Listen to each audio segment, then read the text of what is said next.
Salut. Incroyable! Mrs. Robinson, you're trying to seduce me. Tu vas voir ce qu'il regarde? Ce mec est loin d'être tombé de la dernière pluie. C'est les pros, ces salauds-là. Vous savez ce qu'il regarde? Quoi? Nous. Bien le bonjour à tous et bienvenue dans cet épisode de 13 de C'est quoi le cinéma. Aujourd'hui un programme assez chargé quand même parce qu'on va parler de La lettre d'amour au cinéma officiel, le nouveau film de Steven Spielberg, The Fabelmans. On va également parler de la non-lettre d'amour au cinéma qui est le dernier Marvel, Ant-Man et la guêpe Quantumania. On va parler d'un film qui n'est plus assigné à résidence, qui est La femme de Tchaïkovski, et d'un film très violent comme Project Wolf Hunting. En bref, on va parler très vite fait d'un film qui fait mal comme Animals, et d'un film qui pirate ton ordinateur. Bon, transition pourrie, mais c'est Missing. Tout ça pour arriver à la séance cinéma choisie par Vince, qui est Duel to the Death, un Wuxapian qui, je pense, va en étonner plus d'un. Voilà, c'est le programme de cette émission. Je suis accompagné aujourd'hui dans cette émission par Vince, bien évidemment. Comment ça va, Vince ? Eh ben, ça va très bien et j'ai très hâte de parler de Duel to the Death puisque c'est moi qui voulais suggérer la dernière fois. Oui, et c'est toi qui Pour ne présenteras pas dire également imposé. Le Monsieur Personne pour la première fois de cette longue carrière de chroniqueur. T'as la pression, j'imagine. Écoute, oui, un peu. C'est vrai que c'est quand même une énorme responsabilité. Je sais pas si je serai à la hauteur, on verra. Ah bah, vous nous direz ça dans les commentaires qui n'existent pas. Je suis également accompagné de Margot, toujours là aussi pour nous parler de films. Comment ça va, Margot ? Très bien, toujours là, toujours présente, toujours debout. Ouais, Et très hâte de parler de plein de bons films et d'un mauvais film. évidemment. Et également, qui d'autre peut parler de mauvais films comme les derniers Marvel que notre cher William. Comment ça va, William ? Bah ça va, hein. Toujours fidèle au poste pour dézinguer des marvelleries en tout genre. Ah bah ça nous fait plaisir. Bah voilà, c'était l'intro. On va maintenant passer à la lettre d'amour au cinéma, étant donné que après ce film, plus rien n'existe. C'est le dernier Spielberg, c'est The Fabelmans. On va faire quoi comme film ?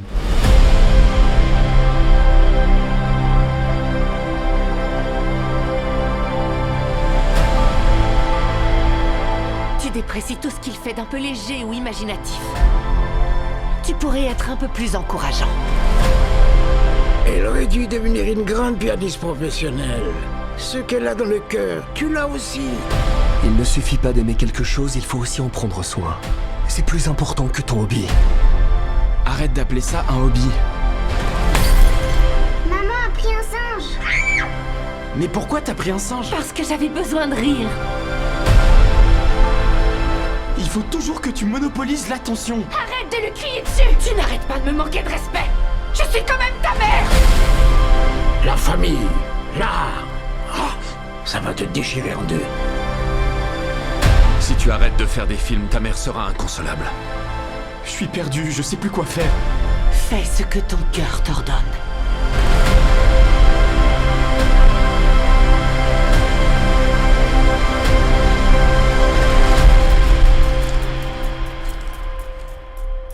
Quelle scène est-ce que tu as préférée ?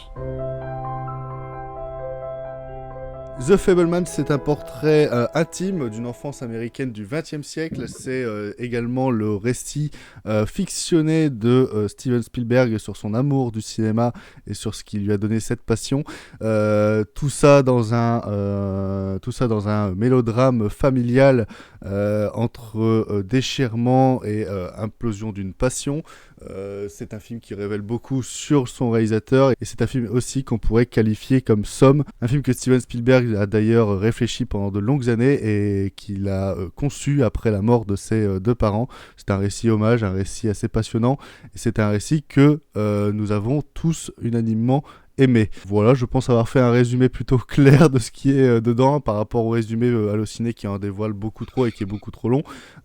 Qui veut commencer sur ce petit film de Steven Spielberg ? Petit film, c'est un grand mot, mais c'est un petit mot justement. Vince, tu veux commencer ? Vas-y, je t'en prie. Ouais, allez, hein. Eh bien, The Fablemans, donc c'était assez attendu parce que pour une fois, Spielberg allait se raconter frontalement après l'avoir fait de manière plus ou moins subtile et déguisée dans énormément de ses films tout au long de sa carrière. Et tu l'as dit, Loane, c'est une fiction. C'est-à-dire que on n'est pas dans le biopic, on n'est pas dans le documentaire. Il va raconter une partie de son enfance et de sa jeunesse, de sa vie familiale, mais avec des parties romancées. C'est-à-dire que pour avoir vu, je crois, un documentaire, pour le coup, sur la vie de Spielberg, il y a des éléments dans le film qui sont différents, qui ne se sont pas passés exactement de la même façon. Mais c'est quand même très intéressant. Et pour incarner ses parents, on a deux très très bons acteurs, donc Paul Dano et Michelle Williams. Ça change de Venom un peu, hein, quand même, ce rôle. Et ben là, elle a quelque chose à jouer, quoi. C'est ça, exactement. Et donc, on a vu passer les qualificatifs de lettres d'amour au cinéma.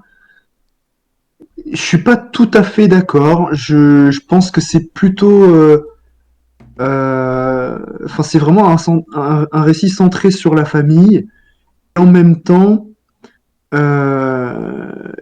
qui est davantage un hommage à ceux qui ont envie de faire du cinéma qu'au cinéma lui-même. Ouais, c'est ce que j'allais dire. Moi, je vois ça plus comme un passage de flambeau à quiconque voudrait essayer de devenir réalisateur plutôt que une lettre d'amour toute vaine et scrapuleuse que n'importe quel réalisateur peut se vanter, quoi. Voilà, non, mais en fait, il va raconter évidemment l'histoire de la famille et du divorce de ses parents qui l'a énormément marqué et qui est un point central dans beaucoup de ses films. Enfin, vous verrez, hein, si vous regardez un peu sa filmo, il y a plein de films où on a une famille disloquée, avec un père absent, des parents divorcés, etc. Donc c'est vraiment quelque chose qui l'a marqué. Et dans le même temps, on va suivre son parcours en tant que jeune, voilà, en tant qu'aspirant cinéaste qui va bricoler un peu ses films avec ses copains, etc. Et donc ça va nous montrer un peu plusieurs vignettes de plusieurs moments de sa vie qui aident à comprendre comment il est devenu l'artiste qu'il est aujourd'hui et son rapport en fait au cinéma, aux images et enfin à l'art du cinéma tout entier. C'est-à-dire que vraiment juste au fait de filmer des choses et aussi de les monter. Et donc on a une belle réflexion là-dessus, je trouve, sur qu'est-ce que tu fais des images, qu'est-ce que tu peux leur faire dire, qu'est-ce que ça change en fait selon ce que tu montres dans ton film ou pas. Et enfin, je trouve qu'on a clairement une des plus grandes scènes déjà de cette année quand il est en train de monter son film de vacances là en camping et qui découvre dans les images qu'il a tournées des secrets de sa mère. Il y en a beaucoup des grandes scènes dans ce Fableman. Il y en a beaucoup des grandes scènes, mais celle-là, je pense que c'est vraiment, la plus brillante à mon sens et où Spielberg s'aventure sur le terrain d'Antonioni ou de Palma et qui est vraiment passionnant, je trouve. Mais en tout cas, magnifique récit. Moi, en tant que jeune réalisateur aussi, il y a forcément des scènes, même des lignes de dialogue qui m'ont touché en plein cœur, que j'avais l'impression qu'étaient directement sorties de ma vie. Et donc, enfin voilà, moi c'est un film qui m'a vraiment beaucoup touché, que je trouve vraiment superbe, très bien fait, très bien filmé, très bien interprété. C'est un des plus grands films de l'année déjà. Je suis assez d'accord, et même quand tu parlais de ce rapport aux images, de qu'est-ce qu'on met dans le film, qu'est-ce qu'on ne met pas, etc. Il y a aussi cette scène de divorce où on le voit pendant un très court instant, être décuplé à travers un miroir avec sa caméra en train de filmer cette scène de divorce, comme s'il avait déjà pensé l'inclure dans ce film. dès son jeune âge. Margot, c'est un film aussi que tu as beaucoup aimé. Est-ce que pour toi aussi c'est cette lettre au cinéma, lettre d'amour au cinéma, ou est-ce que c'est tout autre chose comme Vince? C'est une lettre d'amour à sa famille d'abord, mais je pense que c'est une lettre d'amour au cinéma, pas totalement, mais c'est plus, je trouve, une lettre d'amour à comment le cinéma peut t'aider à traverser des moments compliqués dans ta vie. Et on voit bien, dans le cas de Spielberg, en tout cas dans ce film-là, comment le personnage de ce jeune garçon qui doit faire avec une famille qui devient dysfonctionnelle, avec d'autres problèmes à côté, comment le cinéma l'aide à traverser tout ça. Moi, évidemment, il y a plein de scènes marquantes, dont celle avec Secret de famille. Moi, je pense aussi celle lorsqu'il présente le film de vacances aux élèves, enfin à ses camarades de classe, et dont et comment il a érigé, un peu en héros un des élèves qui s'avère être celui qui le martyrise depuis le début d'année, et tout le dialogue qu'ils ont juste après, je trouve ça, enfin c'est magnifique. Je trouve les dialogues sont très très bien écrits. Il y en a beaucoup qui trouvent justement cette scène de dialogue post-débâcle projection hyper ridicule, et je n'ai pas compris pourquoi. Ah oui, j'ai pas vu ça, non. Sur Twitter, j'ai vu beaucoup de gens dire que c'était ridicule, etc., et que c'était une des maladresses du film. Alors que je trouve ça génial. Moi, je rejoins Margot et je te rejoins Vince. Je trouve ça brillant. Mais Will. Et justement, en fait, cette scène-là, moi, je la trouve particulièrement passionnante parce que Samy se rend compte que le cinéma a vraiment un impact sur l'image que les spectateurs peuvent avoir d'une personne à l'écran, et que lui, c'est-à-dire qu'il a une vision du cinéma de divertissement, mais pour autant, la personne qui est l'objet de l'attention des spectateurs, elle le vit pas de la même manière, et c'est ça qui est intéressant, c'est comme Samy, justement, dans son quotidien, qui vit très mal la relation qu'entretiennent ses deux parents, parce qu'il a pas la maîtrise sur ce qui se passe, et c'est pareil, parce qu'en quelque sorte, l'acteur, il a pas la maîtrise sur ce que le réalisateur fait sur sa propre vie. Et tu vois, vraiment, je trouve ça bête de réduire la scène à une scène un peu pathétique et émotionnelle, alors que justement, ça rend le personnage antipathique intéressant, parce que lui aussi, il réagit comme un humain. Ah non, mais je te suis complètement. Margot, je te laisse finir. Ouais, pour finir rapidement, je trouve vraiment le personnage, Michelle Williams dans ce film, je la trouve absolument formidable du début à la fin. C'est vraiment mon plus gros coup de cœur. Et puis au-delà de ça, je vois que The Fabelmans fonctionne pas très très bien au cinéma. Il fonctionne bien en France, de ce que j'ai vu. En France, ouais, ça va. Mais aux États-Unis, il a fait un flop. Ouais, non, je veux dire, le truc, les Américains. il a coûté 40 millions, il a rapporté 30 millions aux États-Unis. Là, je sais pas à combien d'entrées on est en France. 250 000 après le premier week-end. Non, plus que ça. On était à plus après le premier week-end, oui. Ouais. Mais au bout de 5 jours, 5 jours, c'était à plus de 300 000. Donc, ouais, je pense que c'est ça. C'est ce que j'avais vu à peu près. 300 000. Plus que Babylone. C'est vrai que je sais plus les chiffres de Babylone, mais c'est vrai qu'en plus, je pense son précédent, son West Side Story, il avait pas très bien fonctionné non plus, non? Il avait pas trouvé son public. Ouais, non, il a fait le double de West Side Story. Ouais, on parle quand même de Spielberg. Et j'avoue, je m'attendais à mieux. Enfin, à mieux, pas venant de lui, hein, mais je veux dire, niveau chiffres, je m'attendais à mieux. Donc, du coup, ouais, le truc, c'est qu'avec West Side Story, je pense que c'était pas connoté Spielberg. Dès le titre, en fait, c'était pas connoté Spielberg. Là où The Fabelmans, en étant sur le terrain, les gens savent que c'est son histoire. Et le fait que les gens pensent que c'est un biopic sur lui, les gens s'intéressent forcément à ça. Donc ça ramène déjà des petits vieux et une belle clientèle, quoi. Non, mais c'est vrai, hein, les petits vieux ils font c'est vrai, c'est le film sur Spielberg, il faut qu'on aille le voir. Donc au bout d'un moment que ce soit merci les vieux. Et le pire, c'est que je pense qu'ils y vont parce que c'est le film sur Spielberg et pas le film de Spielberg sur sa vie. Et c'est ça qui est assez rigolo. Will, qu'est-ce que toi tu en penses de ce petit Fabelman? J'étais particulièrement ravi de voir ce film parce que c'est vrai que la dernière partie de carrière de Spielberg, alors autant je suis vraiment très très fan de ce qu'il a fait à la fois dans les années 70, 80, 90 et même les années 2000. Mais c'est vrai que voilà, on va dire qu'à partir des années 2010, pour moi, il y a eu quand même des échecs et des films que j'apprécie pas non plus des masses, on va dire. Mais c'est vrai que West Side Story m'avait particulièrement surpris aussi. J'avais vraiment beaucoup aimé et ça m'avait fait plaisir d'adorer ce film. Et donc je partais confiant aussi avec The Fabelmans. Et je vous rejoins, c'est vraiment une grande réussite. Et ce que j'aime bien, c'est que ça donne vraiment une vision globale de ce que c'est en fait le cinéma de Spielberg. Et tu en as parlé, Vince, mais ce qui est intéressant, c'est que exactement comme dans ses autres films, il part d'un ancrage familial pour amener une autre problématique ou un autre genre derrière.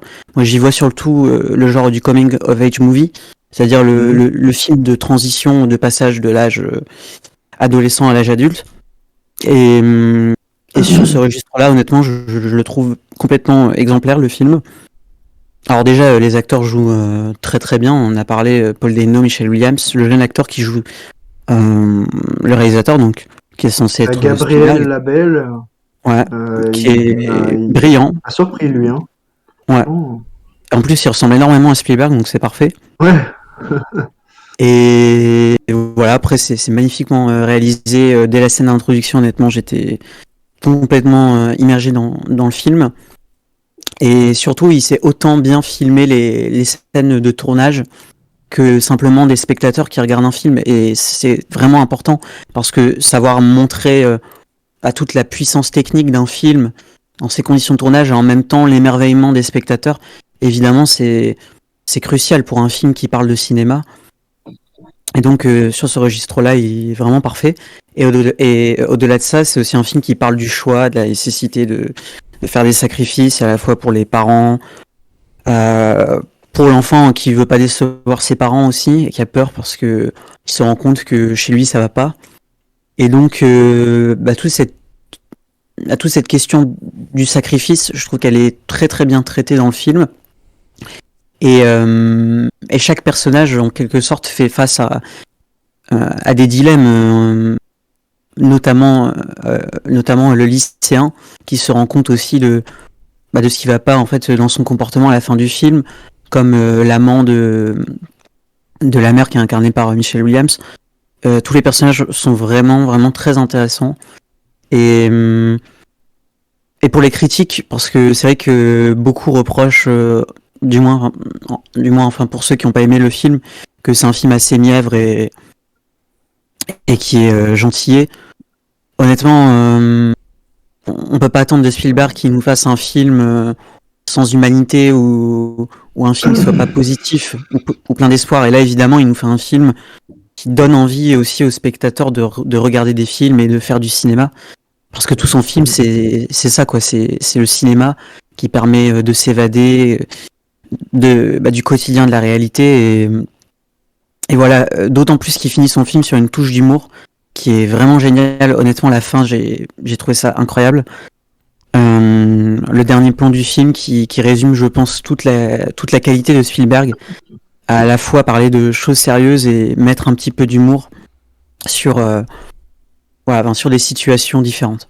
Donc vraiment, pour moi, déjà un grand film de cette année, et il y a de fortes chances qu'il reste très haut dans un futur top, quoi.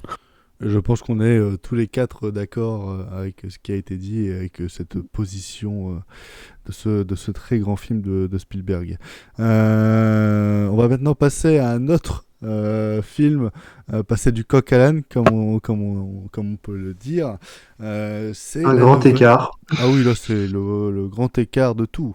Un exercice périlleux à ne pas reproduire chez vous. C'est-à-dire que Kevin Feige, sa matière préférée au lycée, c'était l'acrosport, et ben là, il a le 20 sur 20.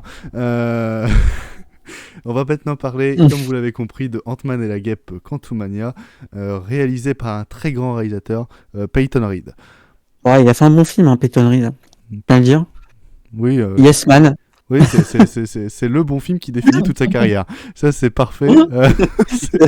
C'est rempli ça. Bah, le premier Ant-Man en vrai était sympa, mais on va dire que c'est aussi beaucoup grâce au boulot d'Edgar Wright avant qu'il parte, quoi. Bah oui, ah oui, effectivement. Pas besoin du moment qu'on perd tous les deux. Pardonne-moi que si.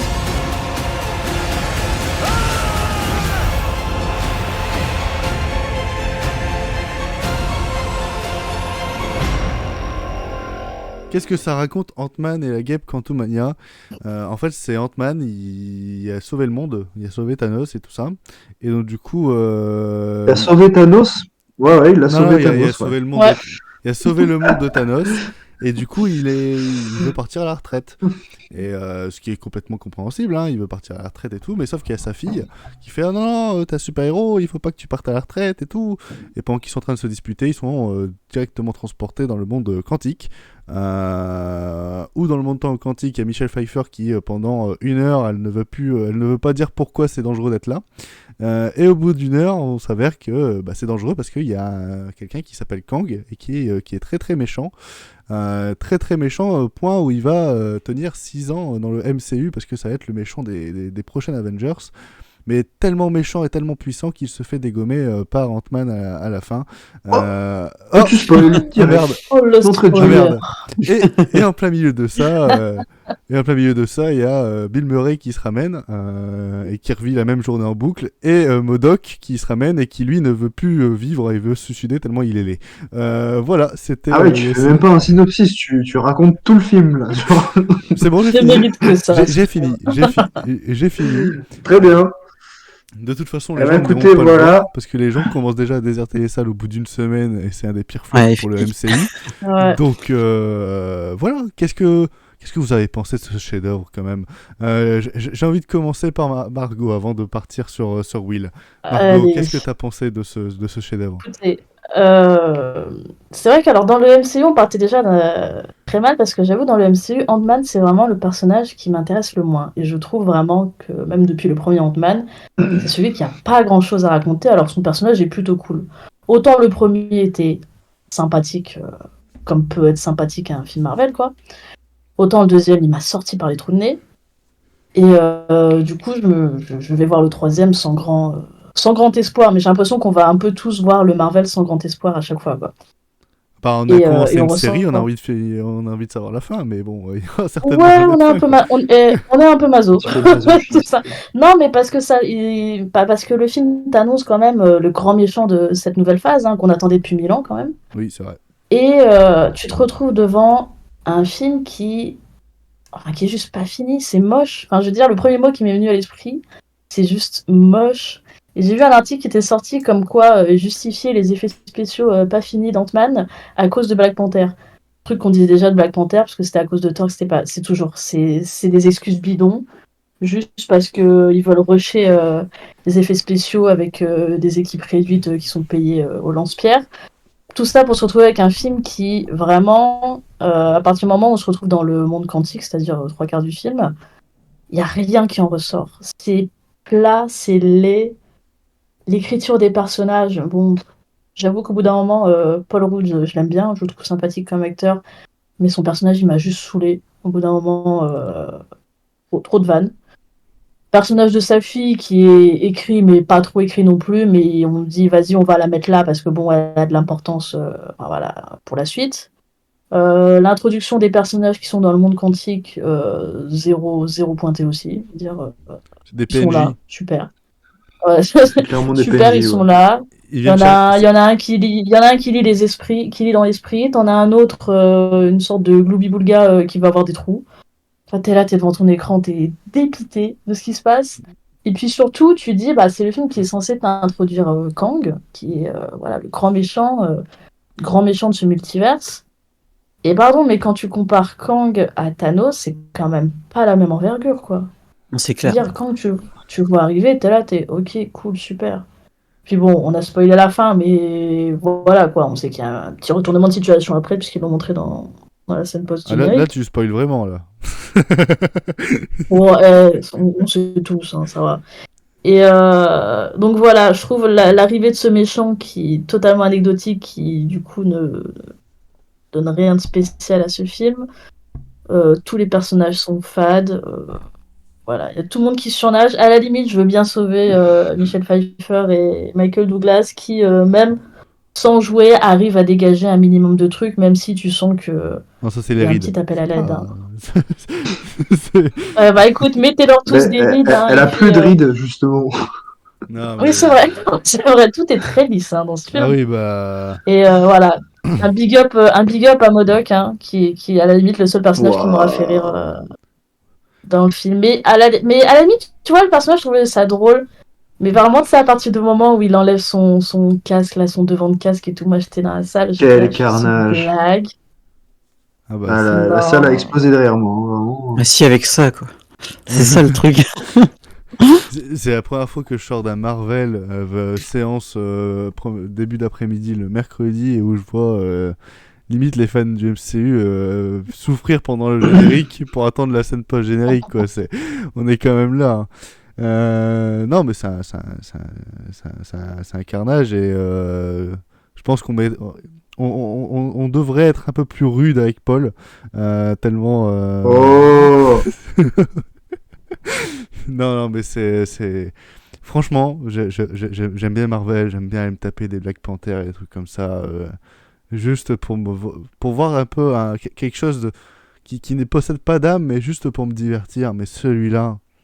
Mais limite, le Black Panther est un poil divertissant, tu vois. Il y a des trucs qui sont, à la limite, les combats et tout, qu'il y a dedans, tu peux y trouver un certain intérêt. Autant là, même là, toutes les scènes de combat, Ah non, mais c'est ce que j'allais c'est dire. chier, quoi. C'est ce que j'allais dire, c'est que même un Thor Love and Thunder qui est dans les pires, hein, qui est dans les pires du MCU, Le pire, je pense. j'ai réussi à passer quelques scènes un bon moment.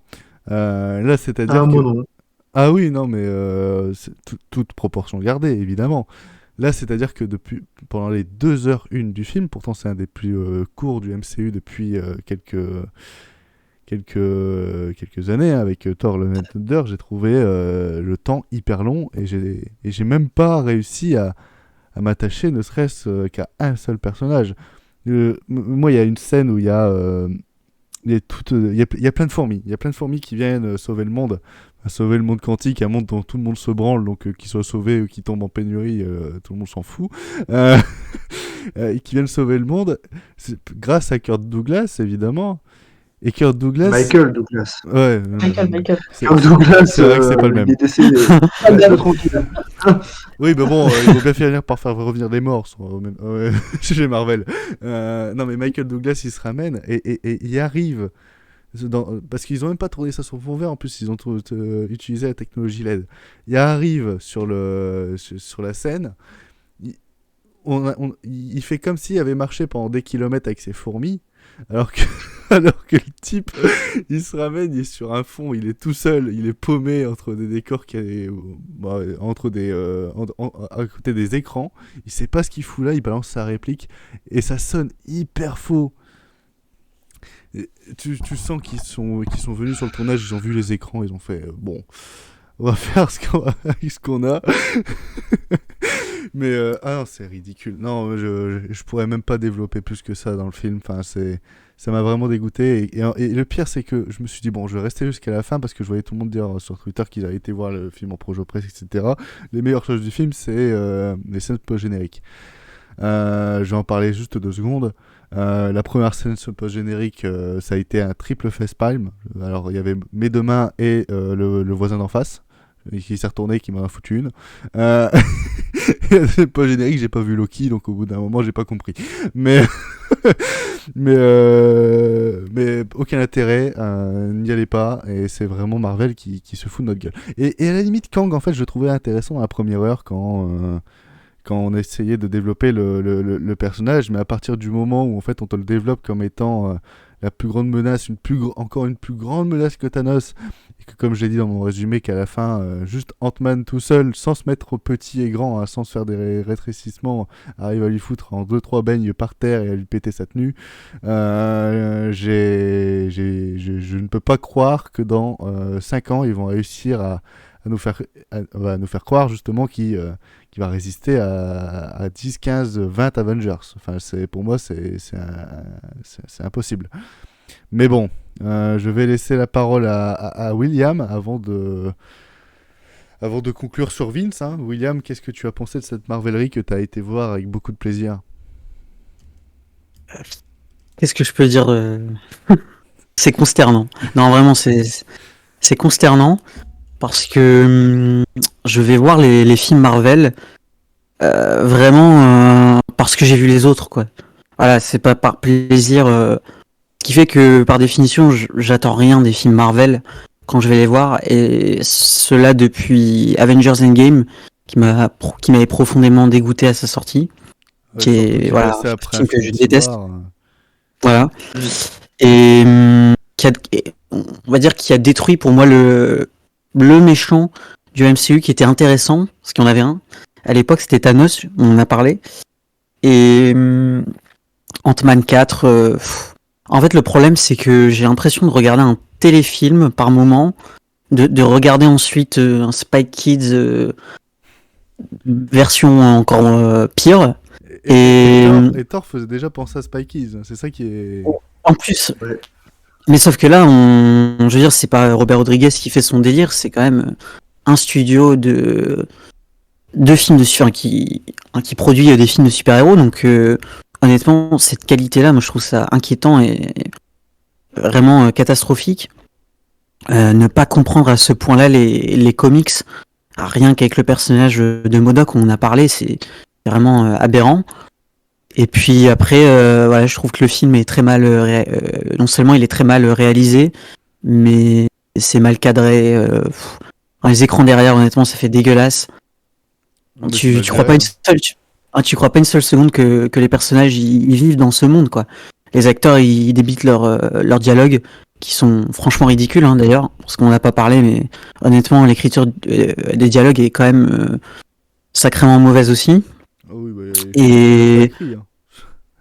Voilà, j'aurais pu faire mieux. Et que dire d'autre après, voilà, on n'en apprend pas plus que ça non plus sur Ant-Man, sur le personnage de Paul Rudd, sur les relations qu'il a avec sa fille, comparaison des 2 premiers films. Et autant les 2 premiers films, c'est vrai que c'était pas non plus des films géniaux, mais ça avait la décence d'être un minimum divertissant et voilà, d'être parfois plutôt joli à regarder, on va dire. Parfois. Mais là, non, là, ça va vraiment pas du tout. Et c'est marrant parce qu'en fait, je suis sorti de la salle et j'entends des gens dire « Ah, mais ça va, hein, c'était quand même moins pire que Thor 4. » mais en fait, c'est ça le problème, c'est qu'on relativise la qualité d'étron de films aussi merdiques, parce qu'il y a eu encore plus merdique avant. Donc, vraiment, je suis sorti de la salle désespéré parce que je venais de voir. En même temps, je me dis, les mecs vont pouvoir en faire 10 autres comme ça. Peut-être que il y aura encore du public. Donc voilà, on verra, hein, mais... Le pire, c'est que j'ai dit, Margot elle le sait, mais la veille, on a regardé Daredevil Director's Cut, le Daredevil avec Ben Affleck. Et le pire, c'est que ce film-là qui se fait dégommer depuis des années, mais c'est carrément mieux que ces dernières Marveleries de merde, en fait. Hein. Oui. Il y a de la réal, il y a une compréhension du personnage, il y a tout un univers qui est construit. Et là, quand on voit Ant-Man et la Guêpe, il y a Ant-Man et la Guêpe dans le titre, c'est limite ils sont pas aussi figurants que les PNJ, quoi. Et il y a aucune compréhension du personnage. Mais c'est que tu vois, dans les années 2000, autant beaucoup de films de super-héros, je pense à des films comme Superman Returns, Daredevil par exemple, sont des films imparfaits. Je veux dire, c'est clair que c'est pas du grand cinéma, mais au moins ils avaient une identité. Là, tu vas voir un film Marvel, t'as l'impression de voir 10 films que t'as déjà vus dans la même continuité. C'est problématique. De la pâte à modeler, hein, c'est avec les couleurs, les mauvaises formes, c'est de la pâte à modeler. Pour terminer, Vince, qu'est-ce que tu as pensé de ce Marvel? C'était pas bien. Ah, c'est... Alors, je vais quand même dire quelques qualité entre guillemets. J'allais dire, je pense que au tu es début. celui parmi nous quatre qui a le plus aimé. Quand même, toute proportion gardée, léger. C'est relatif, peut-être qui a le moins détesté. C'est peut-être plutôt ça, Oui. faudrait dire. Ouais. Mais en fait, j'ai cru peut-être les 20 premières minutes où, quand bien même la laideur visuelle, etc., je sentais il y avait une envie de faire un espèce de space opéra qui me semblait assez sincère, tu vois. Euh, et je trouvais que ça fonctionnait plutôt bien.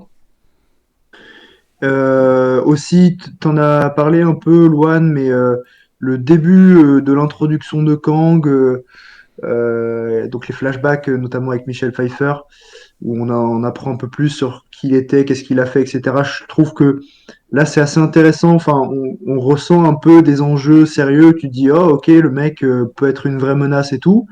Bon, la fin indique que le contraire, hein, clairement. Je comprends pas ce choix, mais Ouais, non, euh, mais pendant un instant, je me suis dit, ah tiens, ok, on nous installe de vrais enjeux, là, je prends le truc au sérieux. Alors que, en termes de scénaristique, ça aurait été beaucoup plus simple de donner cet arc-là, de cet arc du méchant qui se fait vaincre à la fin à MODOK, plutôt que à Kang, en Ah fait. oui, Kang aurait dû se barrer avant ou trouver une excuse pour être à part, en fait, de ce combat. oui, bien sûr, bien sûr. Non, mais Ça n'a aucun c'est sens. débile. Et après, voilà, enfin, je vais pas revenir sur tous les défauts du film, vous les avez tous cités. Voilà, c'est moche, c'est pas très bien écrit. Qu'est-ce que vous voulez que je vous dise? Marvel, à un moment donné, il faudrait faire un peu plus d'efforts, quoi. Alors oui, ça m'est moins supportable que Thor 4, parce que Thor 4, c'est affreux et tu sens à chaque plan et chaque ligne de dialogue que Taika Waititi se prend pour un génie. Donc vraiment, ça m'énerve, ça m'ulcère le bide. Alors que Ant-Man, c'est nul, c'est moche, c'est pas bien réalisé, mais Peyton Reed, il est pas en train de se dire qu'il pond un chef-d'œuvre, quoi. Donc déjà, voilà.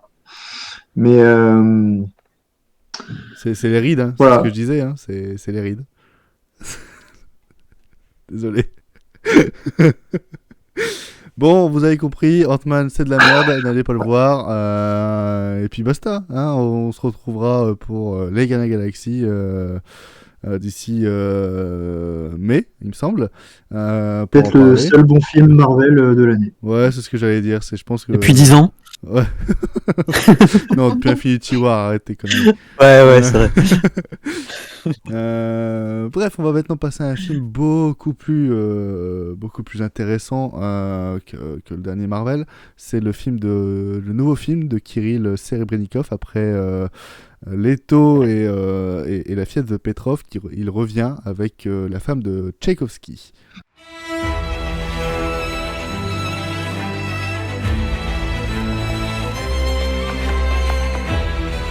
Ничего не хочу. Ему отдохнуть надо и оперу закончить. А гений мне не под силу. Они раздавят меня своим величием.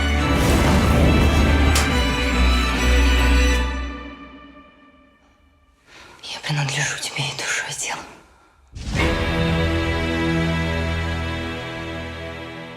La femme de Tchaïkovski se passe en Russie au 19e siècle, où Antoniona Miliukova, jeune femme aisée et apprentie pianiste, épouse le compositeur Piotr Tchaïkovski, mais l'amour qu'elle porte n'est pas réciproque et la jeune femme est violemment rejetée.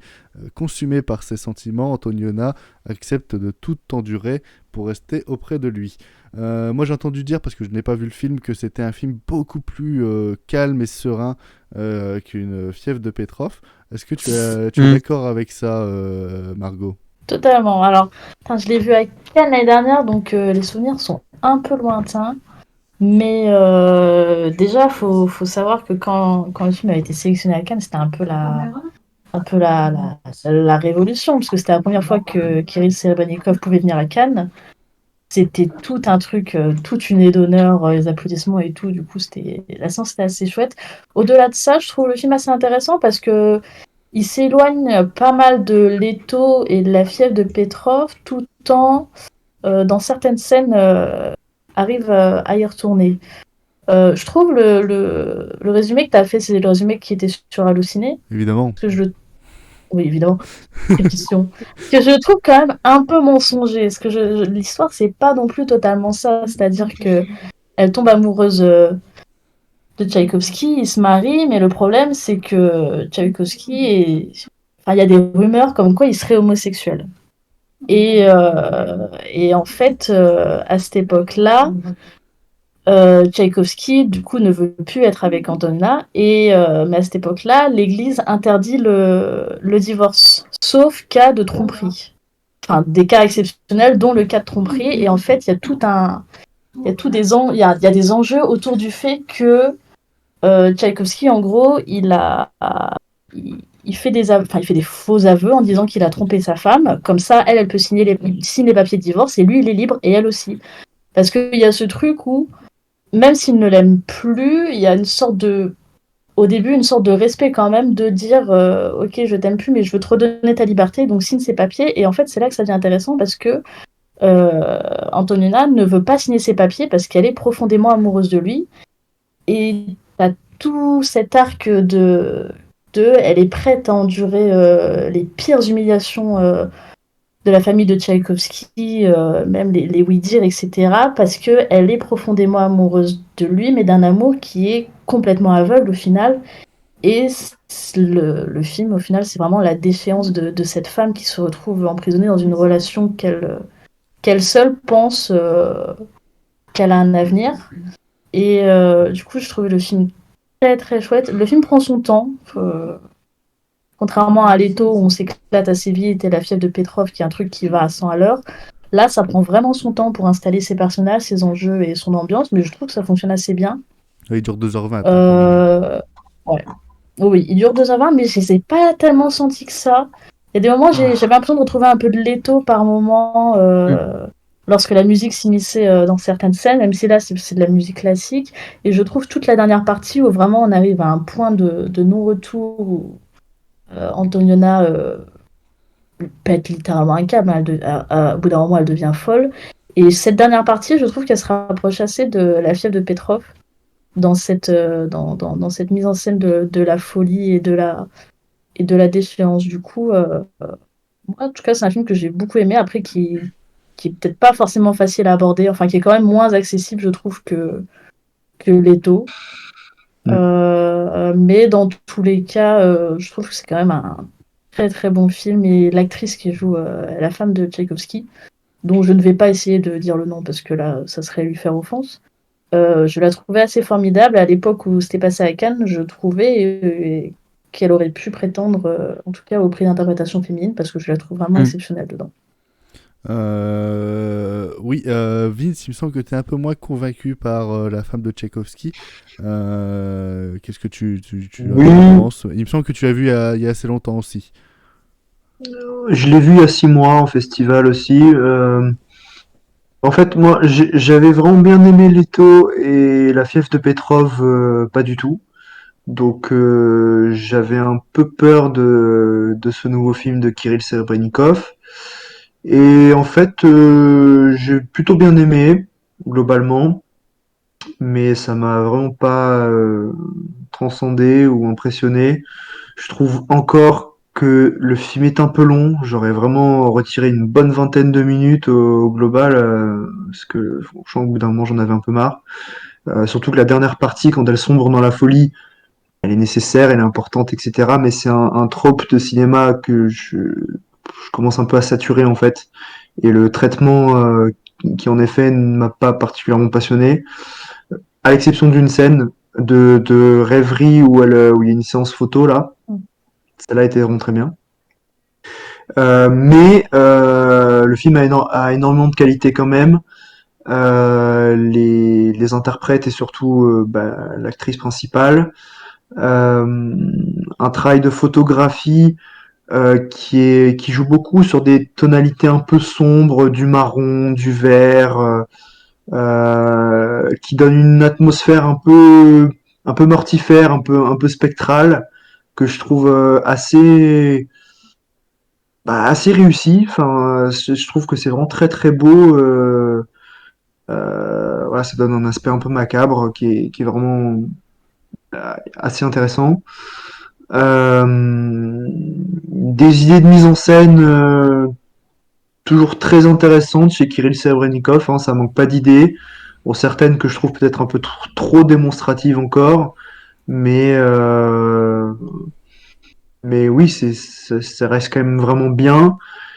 Et cette histoire qui est a priori vraie, ou en tout cas c'est peut-être romancé, mais en tout cas c'est basé sur des faits réels, qui est étonnante et dont je n'avais jamais entendu parler. Donc ça reste voilà un très bon film globalement, mais ça m'a juste pas transporté et ça finit un peu par me lasser quoi sur la dernière heure du film quoi.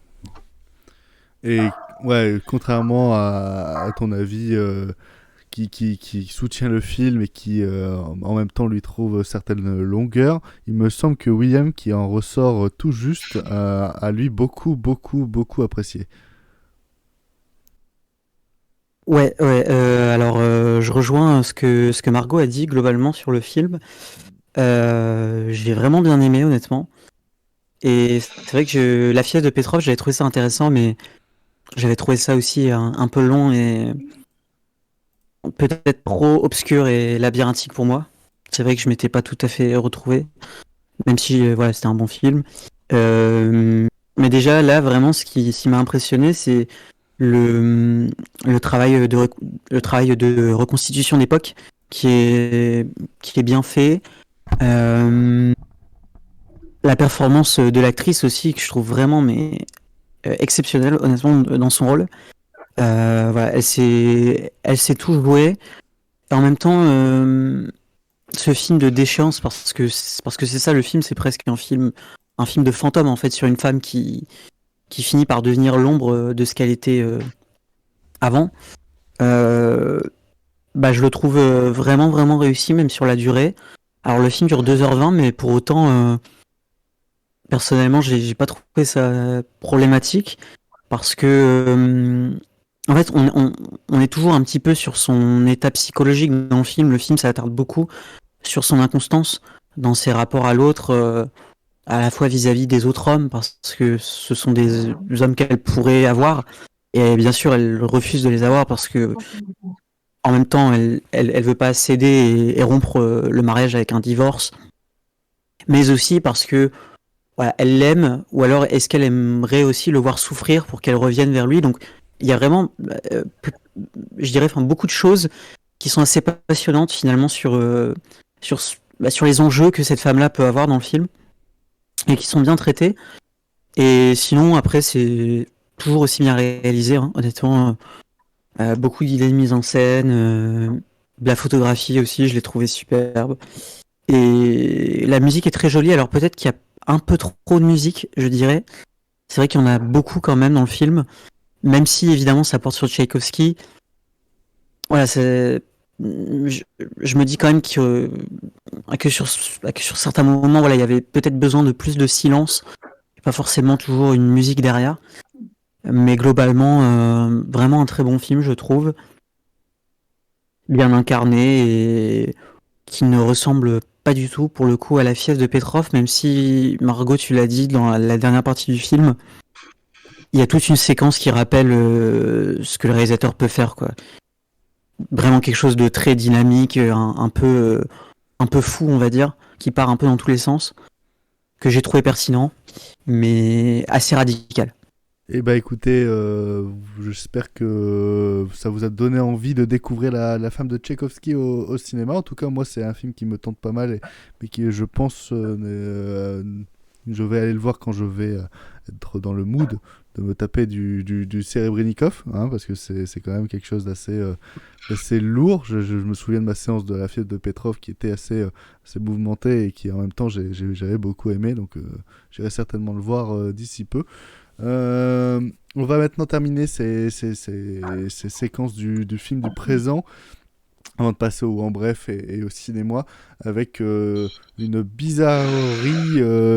bizarrerie d'action gore coréenne qui s'appelle Project Wolf Hunting.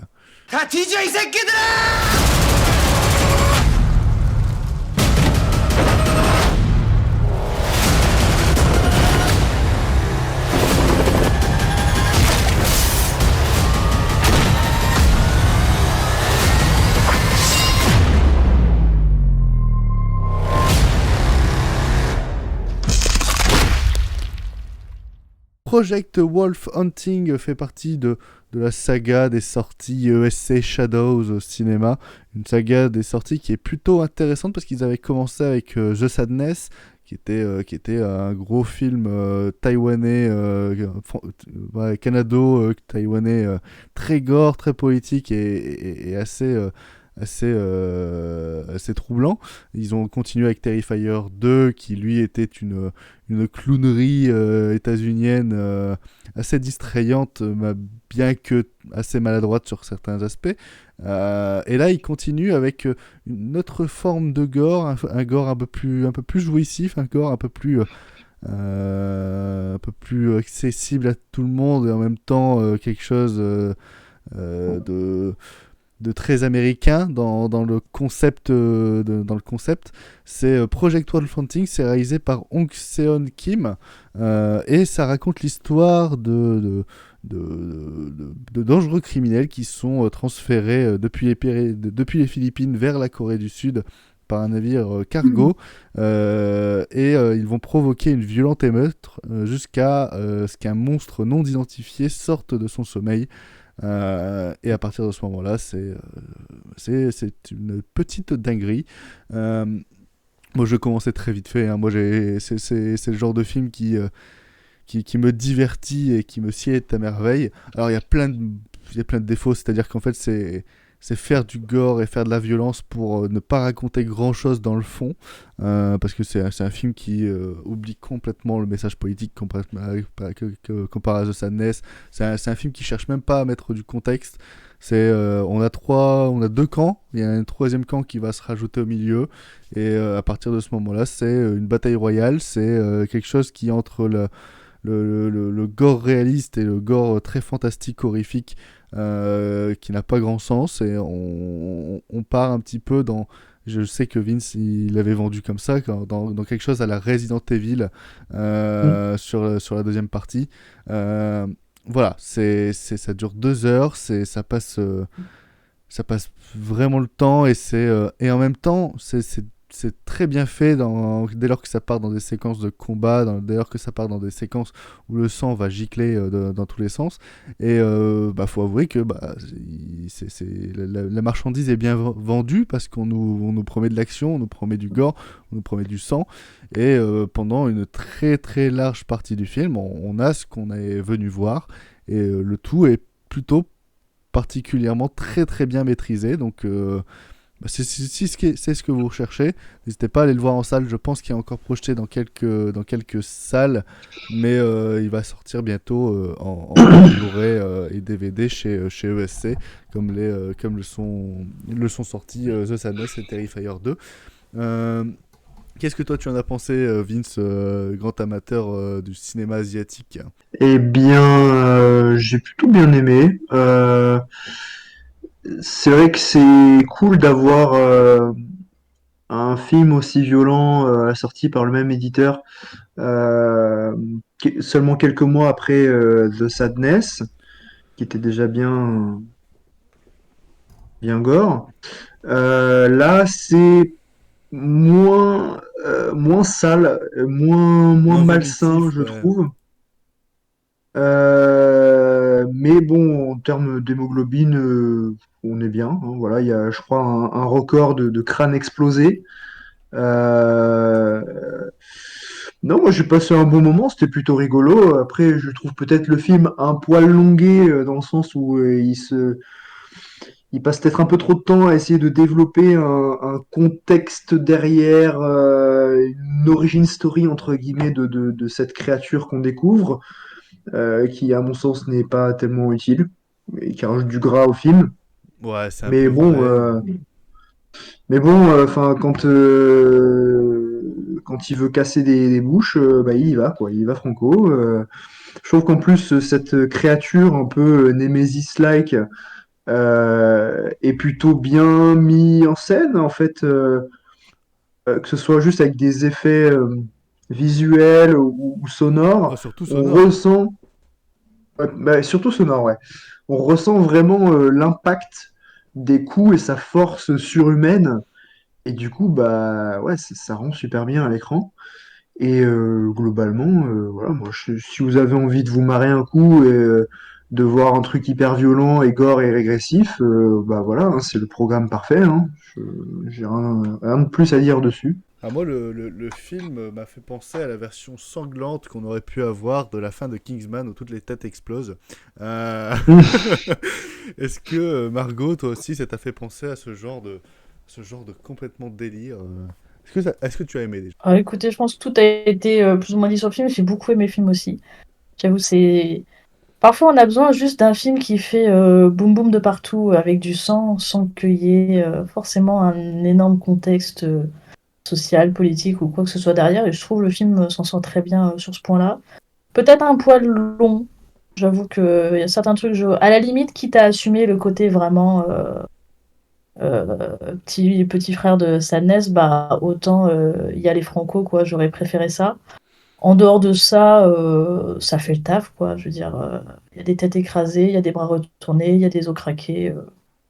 Que demander de plus? On voulait une mare de sang, on a eu des mares de sang. Moi, c'est tout ce qu'il me faut pour ce film-là, hein, et je trouve que ça fonctionne très bien.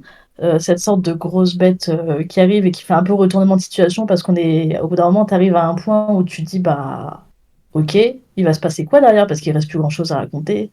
Et là, il te rajoute cette énorme bête qui sort de nulle part. Ce Terminator 2.0. Tu ne sais quoi, tu ne sais où, mais tu sais que tu vas pas savoir le battre. Ok, c'est bon, je regarde le film. Et qui fait que ça rajoute à nouveau de nouveaux enjeux, ça relance tous les enjeux. Je trouvais ça intéressant. Je trouvais ça assez jouissif par moment à regarder. Voilà, si on a envie de de se taper. En vrai, en plus, si c'est le genre de film où tu te marres un peu devant quand même, on va dire. Au bout d'un moment, t'aimes bien voir les gens souffrir. Ouais. Ils souffrent bien dedans, du coup, tu kiffes bien. Donc voilà, si on a envie de voir Non, mais c'est vrai, il les mérite que ça. personnages sont cons, donc au bout d'un moment, t'as Il envie de les mérite voir. que ça, de toute manière. Ouais, non, c'est ça. Et puis, non, ça fait le taf. Voilà, on passe un bon moment. On voit pas forcément le temps passer. Voilà, juste la petite réserve sur un peu trop de blabla au début, quoi.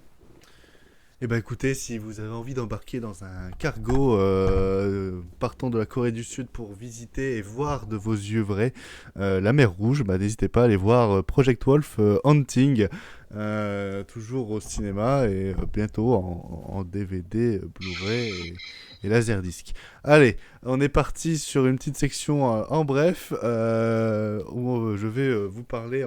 Ah, je sais pas parce que putain, Animals, on est trois à l'avoir vu. Bah oui. Bon, une section en bref. On parle très très vite fait chacun du film parce que j'ai quand même envie que tout le monde en parle, étant donné que c'est pour moi un film très important de cette année.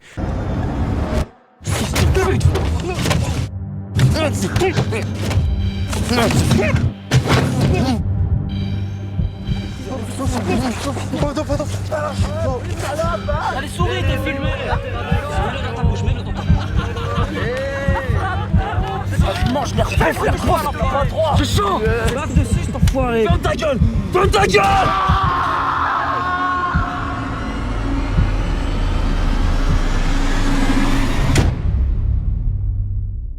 Animal de Nadil Ben Yadir, c'est l'histoire de Brahim, un jeune homme qui a la joie de vivre de sa mère et qui un jour va trouver l'amour de sa vie. Sauf que le jeune Brahim est musulman et l'amour de sa vie s'avère être un homme, ce qui va poser beaucoup de problèmes dans sa famille et donc du coup il va ne pas vouloir leur annoncer et en voulant défendre une jeune femme dans la rue qui va se retrouver embourbée avec de vilains garnements, il va vouloir la défendre et donc du coup va prendre sa place et va vivre une soirée absolument horrible.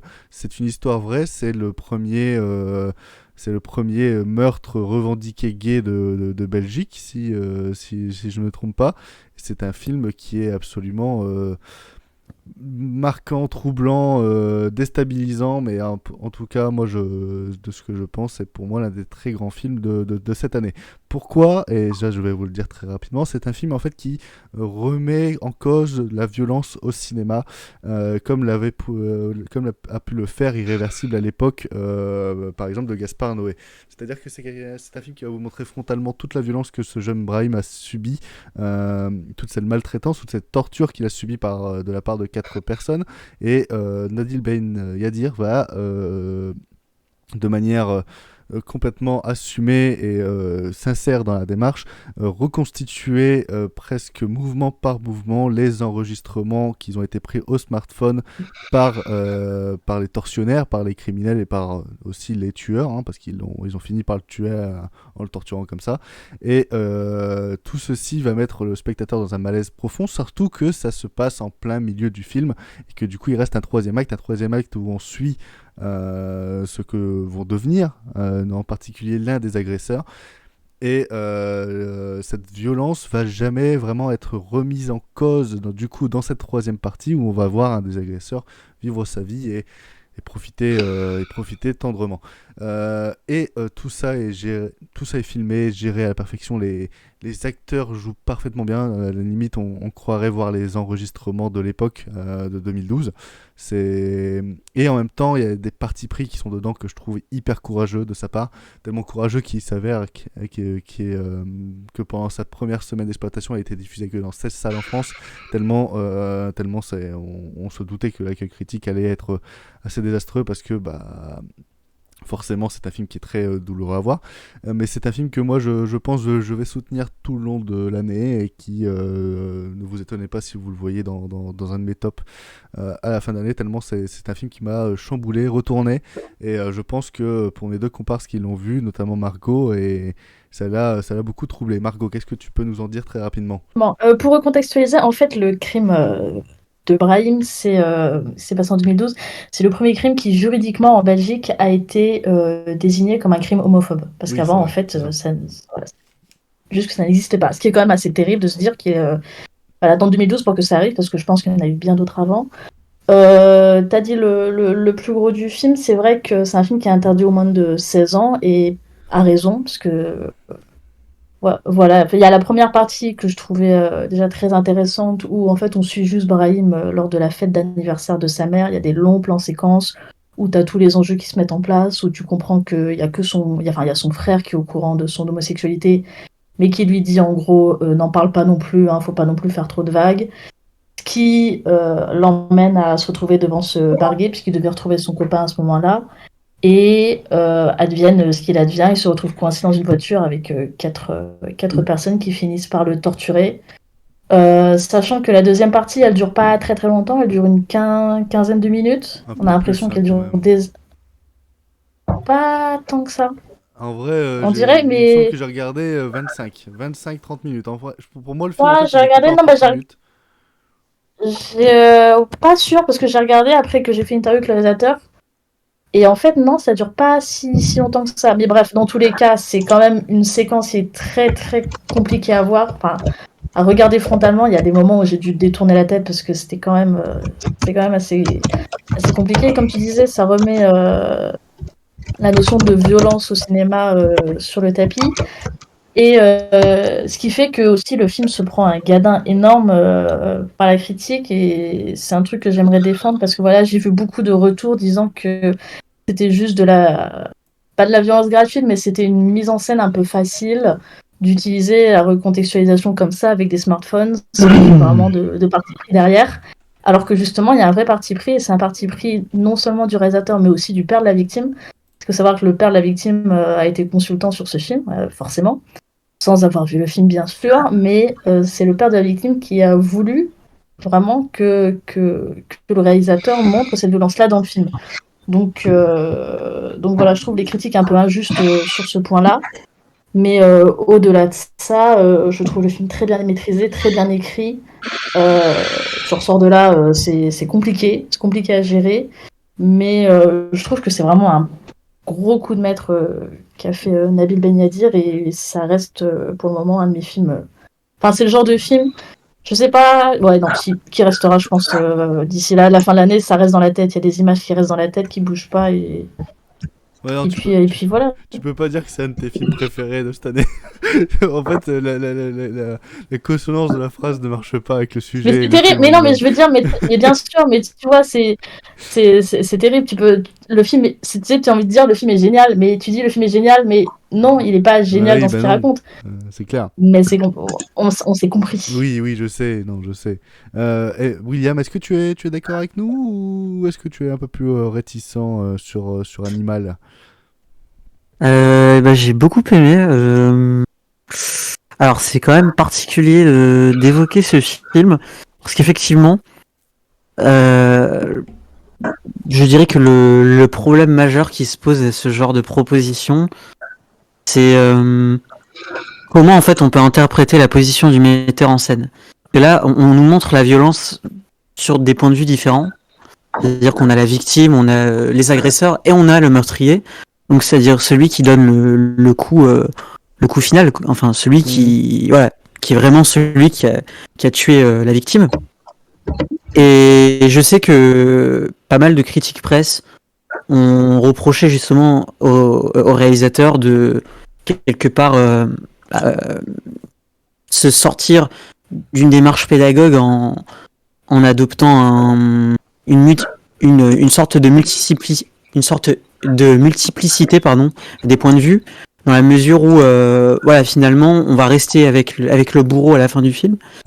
Et moi je vous rejoins dans la mesure où je trouve ça au contraire très pertinent de conclure son film sur ce point de vue-là, parce que c'est une prise de conscience qui est encore nécessaire aujourd'hui, de justement interroger la notion de culpabilité et surtout le fait que n'importe quel être humain en fait est capable de faire ce qu'on a vu dans le film. C'est ça qui est terrible, c'est que le carnage qu'on voit en deuxième partie de film, qui est très proche de l'insupportable, hein. Honnêtement, j'ai eu énormément de mal et pourtant je suis pas forcément très sensible sur les scènes de violence au cinéma, enfin ça va. Mais alors là, c'était vraiment très dur. Et le fait de suivre après donc ce gars-là et comment il réagit au meurtre qu'il a commis, j'ai trouvé ça vraiment très intéressant. Surtout que les acteurs jouent très bien, comme vous l'avez dit. Après, c'est sûr que le film n'épargne personne. Je pense pas qu'on puisse conseiller le film à tout le monde non plus, hein, quand même. Ah non, clairement pas, non. C'est peut-être la limite vraiment, je trouve, au film, c'est qu'il faut avoir un certain bagage et un certain recul sur le cinéma pour pouvoir l'appréhender d'une façon correcte. Ah non, et pas juste se dire je vais regarder un film pour vivre une expérience que je vais apprécier, mais que je vais apprécier dans sa terreur, parce qu'on n'apprécie pas le film, c'est comme Irréversible. Ce sont des films qu'on voit, qui nous terrifient, mais on les apprécie parce qu'ils nous font peur, mais pas, on n'apprécie pas la terreur en tant que telle. Je sais pas si je me fais comprendre, mais c'est vraiment une nuance qu'il faut avoir en tête. C'est un peu comme le film de Pasolini, Salo, c'est exactement la même chose. On peut pas dire j'ai vraiment pris plaisir à voir ces gens-là commettre ces actes, évidemment que non. Mais dans tous les cas, c'est le film cette très pertinent. expérience ou à vivre ce que le réalisateur a voulu que tu vives en fait, hein, en tant que spectateur. Exactement. Voilà. En termes de cinéma, parce que pour le coup, c'est là où le cinéma est fort, c'est que on y croit totalement. Hein. Personnellement, je n'ai pas décroché une seconde du film, tellement c'était réaliste. Ah oui, non, c'est un des points forts du film. Bref. Voilà, très bon film. On va vite clôturer parce que ça devait être bref normalement, mais pas si bref, c'est ton bref. Ouais, c'est ce que j'allais dire justement. Ouais, il faut quand même prendre des pincettes sur ce genre de film. Ouais, c'est un film qu'on vous recommande, mais voilà, soyez prévenus, vous allez vous lancer vers quelque chose qui est compliqué. Il est encore disponible dans quelques salles, mais je pense que le meilleur moyen de le voir, ça sera d'attendre une sortie en DVD ou alors VOD dans quelques mois. On va passer maintenant à une séance, à un film beaucoup plus en bref, parce qu'il n'y a que moi qui l'ai vu, donc je vais en parler très très vite fait, et là je Je vais vraiment y aller vite. C'est Missing. Voilà, vous avez vu Searching il y a quelques années, qui prenait comme parti pris d'être un thriller d'enquête via un écran de MacBook. Ça a fait un plutôt bon succès. C'était un film qui était très divertissant, très plaisant à regarder et qui arrivait à prendre le concept d'Unfriended et le ramener dans un autre genre. Et là, c'est un peu la suite spirituelle. C'est fait par les mêmes personnes, produit par les mêmes personnes, et ça a le même intérêt, c'est Missing. Écoutez, j'ai été le voir comme j'ai été voir Searching, curieux, tout en connaissant un peu le concept, et c'est un film qui m'a plutôt bien plu. En fait, c'est ce genre de film où on y va, on se prend pas trop la tête et on va réussir à s'attacher très courtement à des personnages pour ensuite être mené de péripéties, de révélation en révélation et de péripéties. En fait, c'est un film qui ne s'arrête jamais, c'est-à-dire qu'il y a son scénario de base où c'est une fille qui va se retrouver seule chez elle avec des parents, enfin une mère et un beau-père qui sont partis en voyage et qui vont du jour au lendemain disparaître, et qui va devoir du coup les retrouver via tous les messages qu'elle a pu recevoir, les mails, etc. Parce que la police elle fait pas grand chose. Et en fait, à partir de ce postulat de base, ils vont réussir à nous développer une histoire sur un bon 1h50, 2h. Une histoire pour nous expliquer qu'est-ce qui s'est passé, pourquoi ils sont disparus, où ils sont, etc. Et en fait, le film il se savoure parce qu'en fait, de toutes les 5 minutes, il y a une révélation, au point où j'ai à peine été pissé pendant 2 minutes pendant le film, que quand je suis revenu, mon pote m'avait dit t'as loupé ça et ça. J'ai fait ah. Donc en fait, c'est un film qui, au terme de son scénario, ne s'arrête jamais, au point d'arriver par moments vers l'ultra absurde. Mais en fait, c'est tellement noyé dans les informations, dans les retournements, etc., qu'en fait, peu importe la cohérence, on s'en fout. En fait, on est juste dedans, on veut savoir la fin et on est emmené. Et c'est plutôt bien fait, c'est plutôt assez ludique, judicieux.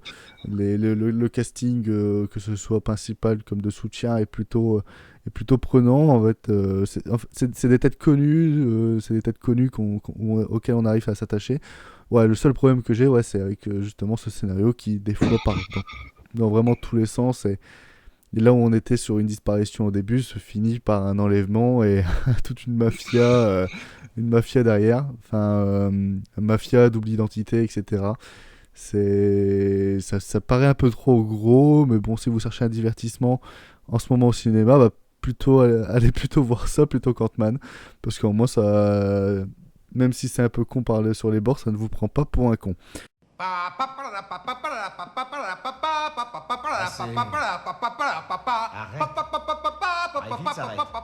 merde! Debout, vilain pionceur! T'es en retard! Voilà ce que c'est que d'être un esclave. Des milliards de gens qui mènent leur petite vie anonyme. Je crois plutôt que tu veux un verre. Qu'en dites-vous, juge? Ben, pourquoi pas? Ça ne me dérange pas de prolonger l'exécution. Bon, on va passer à la séance cinéma, si vous êtes encore là, parce que je vois qu'ils sont tous en train de s'endormir, c'est fabuleux. On va se réveiller un coup avec des ninjas, là. On va se réveiller un coup avec des ninjas du Hook Sapien. C'est Vince qui l'a proposé, donc c'est Vince qui va vous le présenter. Damien Lau, Flora Chiang, and featuring Choi Siu-kyung.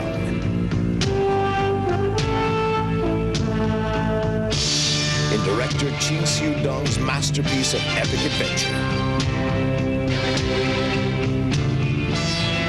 Duel to the Death. At the end of each path lies death, but destiny is not written. Alors, la séance du mois, c'est Duel to the Death, réalisé par Ching Siu-tung en 1983. On se trouve en Chine, à l'époque de la dynastie Ming, où tous les 10 ans, un duel est organisé entre le meilleur sabreur chinois et le meilleur sabreur japonais, afin de déterminer voilà, quel est quel est le pays avec la plus forte école d'arts martiaux. Qui est le plus gros sabre. Et oui, c'est un peu ça. Et les deux champions donc de cette année-là vont se retrouver tiraillés entre leur devoir patriotique et en même temps un complot de chacune des organisations pour truquer les résultats du duel et en sortir vainqueur. Alors, donc pour commencer, je vais peut-être introduire un peu le réalisateur, Ching Siu-tung, qui est essentiellement chorégraphe en fait à Hong Kong, qui a chorégraphié plusieurs films de Choi Ark comme Zoo. Je crois qu'il a bossé aussi sur l'Enfer des armes. Et il a également chorégraphié les 3 films de Zhang Yimou, Héros, Le secret des poignards volants et La cité interdite. Il a une petite carrière de réalisateur où il a réalisé quand même Histoire de fantôme chinois, Duel to the Dev donc, et il a participé aussi à la réalisation de Swordsman, même si c'est un peu un bazar son nom et tous les réalisateurs qui se sont succédés dessus. Et dans les 2 rôles principaux, donc d'un côté on a Damian Lowe qui incarne donc le héros chinois qu'on a pu voir également dans Zoo de Choi Ark, mais aussi qui jouait le professeur dans School on Fire de Ringo Lam. Et Norman Chu qui a joué dans énormément de choses. Il était également dans Zoo de Choi Ark, comme quoi tout le monde se croise. Dans plein de films de la Shaw Brothers. Et donc là, il incarne ce sabreur, ce samouraï japonais. Et en fait, ce film, donc, il sort au début des années 80, un peu dans une mouvance de renouveau du wuxiapian, où il y avait un nouveau souffle, une nouvelle dynamique qui était placée dans ce genre. Donc le wuxiapian, c'est le film de sabre chinois, hein, où on suit généralement un héros solitaire avec des grandes valeurs, donc qui va lutter envers et contre tous. Et en fait, voilà, début des années 80, avec des films comme The Sword de Patrick Tam, ou Zoo de Choi Ark, encore une fois, on va avoir des combats qui vont être câblés, donc où les personnages, en se battant, vont défier totalement les lois de la gravité. Donc, ce qui détonne des combats plus terre à terre qu'on avait l'habitude de voir dans des productions Shaw Brothers, notamment des films de Shang-Chi. Et Ching Siu-tung, donc, qui est chorégraphe à la base, là, va être aussi réalisateur de ce film. Et il va délivrer tout simplement un des wuxia les plus fous que j'ai vu de ma vie. Le gars, ça tourbillonne d'idées. T'as l'impression qu'il a réalisé, c'est son premier film en plus, je crois. T'as l'impression qu'il pensait qu'il allait plus jamais réaliser de film après, quoi. Il s'est dit, je vais tout mettre dedans, là, toutes mes idées là. Ça va bien vous décoiffer. Et je reviendrai un peu plus largement sur mon avis au fur et à mesure, mais j'aimerais bien vous entendre un peu dessus. Parce que j'imagine que vous avez dû être un peu étonné par ce que vous avez vu. Bah, c'est à toi de donner la parole au premier que tu penses. Hein. Ah bah, comme vous voulez, Loane, tiens. Ah bah... non, en fait, ton petit résumé du film, ça m'est venu comme ça, mais ça me fait penser aussi à Mortal Kombat. Et en soi... non, mais t'as pas tort. C'est un meilleur film Mortal Kombat que tous les films Mortal Kombat qui existent. Dans le sens où, en fait, ouais, on a deux sabreurs, comme on pourrait l'appeler, même si eux, c'est pas du champagne qui dégomme, mais c'est des têtes. mais ici, en fait, toi, tu connais un petit peu ce que je peux ressentir devant des Wuxapian japonais, etc. de l'époque, tout comme, tu vois, genre, moi, j'ai un défaut qui, moi, m'insupporte et qui m'ont insupporté dans d'autres films que tu as parlé, c'est notamment la répétition des bruitages. Moi, avoir toujours le même bruitage pour un sabre qui cogne, ça a tendance à vite m'insupporter. Et au départ de ce film-là, évidemment, toutes mes a priori, tous les défauts que je peux reprocher à ces films-là, je les ai ressentis pendant les 15-20 premières minutes, où ça reste quand même assez classique de ce que j'ai pu voir de ce genre. Et d'un seul coup, et ça tu l'as dit, hein, mais Siu Tung, en fait, il se dit, bah tiens, j'ai envie de m'éclater, j'ai envie de faire des séquences d'action absolument incroyables, qui m'ont directement remis dans le bain et qui m'ont fait complètement oublier tous les a priori que je peux avoir. Parce que c'est à la fois over the top, mais à la fois complètement assumé. C'est une fable en fait, c'est une sorte de fable, de conte qu'on raconte, sauf que on ne cache pas la violence, et notamment dans le dernier acte, qui regorge de violence, de scènes coupées, de giclées de sang. Hein, on en parlait. Ouais, c'est très très sanglant, ouais. Ouais, ça part un peu dans le Project Wolf-Fantic, mais des années 80. C'est-à-dire qu'il y a des têtes qui sont dégommées, et il y a même des têtes dégommées qui finissent par quand même parler, avoir des émotions. C'est vrai. Ah oui, non, mais on se serait cru dans Terry Gilliam à un moment, hein, avec le chevalier qui se fait découper tous les membres. Ouais, en plus, il y a une musique qui est très années 80 derrière. Elle est géniale, la musique. Ah ouais, elle est trop bien. Elle est vraiment trop bien. Et même... Il y a deux thèmes différents en plus. Il y a le thème principal et il y a un thème un peu plus calme qui apparaît souvent avec le chevalier japonais, que je trouve superbe aussi. Mais vraiment, la musique est géniale, quoi. Ah oui, non, la musique, elle m'a fait kiffer. Et ouais, il y a cette vibe qui est pour moi vraiment presque indissociable du long métrage, qui fait qu'en fait pendant ces 1h30 on est à fond dedans. Alors je dois avouer, hein, moi l'histoire en tant que telle, je m'en foutais complètement. J'étais vraiment là pour l'action, pour ces confrontations, pour ces regards, pour ces diverses croisements, parce qu'à chaque fois qu'ils vont se croiser, ne serait-ce que leur regard, il y aura cette tension derrière, en fait. Et pour moi, la caractérisation des personnages fait beaucoup plus, en fait, dans le film que ce qui est raconté. Et après, tu entends parler, hein, les chorégraphies aussi. Mais en même temps, en fait, tout le film est regorgé d'action. Mais ce qui m'a, je pense, le plus marqué, en fait, après mon visionnage, et là, quand j'y pense, en fait, c'est toute cette fin sur cette sorte de montagne, colline, qui est très silencieuse, très calme, où juste des regards vont s'entrecroiser et des gens vont se comprendre sur justement la violence qui a été faite et sur justement l'utilité de ce conflit. Et pour moi, c'est ce qui brille le plus dans Duel to the Death. C'est en fait... T'as un peu ce sentiment de tout ça pour ça, mais en même temps, même les personnages se le disent. Complètement. Et même les personnages se le disent à la fin, et en fait...